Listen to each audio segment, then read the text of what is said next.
So guys, good morning po. Ito po ang kaganapan sa aming greenhouse pag maulan. Ayan eh. Basang-basa po sila. At i-check ko na rin po ng iba kung walang nagmamasin. Pero gusto naman po nila yan.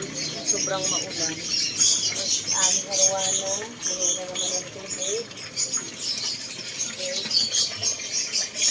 Ayan ang aking silinsan. Kapain ko kasi maulan. Ay, so far okay na okay po sila. Parang gusto nga nila yung maulan.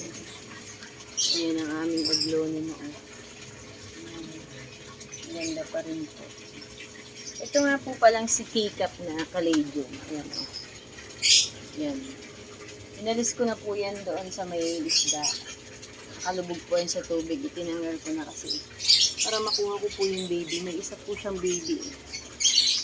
So, riripat ko yan. Tapos dito ko nga pala pinis yan. Si Marble Queen. Tapos ito. Si Mandula. Nagayan. Nasunog po Nasunog si Fidelit. Ayan. Sunog na naman basta po parang uminit ng matindi, masusunog yan. Tapos kinabukasan ulan, sunog po ang ending ng dahon. Kasi sobrang init, tapos bigla na lang uulan. So, okay. Ayan, magalang namin.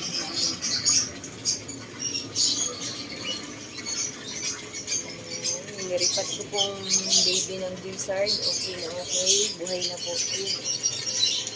Kasi kinakain ng buod. Ayan. Guys, hanggang dito lang po. Nag-check lang po ako kasi katatapos ko lang din pong mag-check sa itaas. So, ito naman yung chinek yung nasa greenhouse kung okay. Okay naman po. So, bye guys. Naambo na ulan na po yung punto. Thank you for watching. Bye-bye po. Ingat.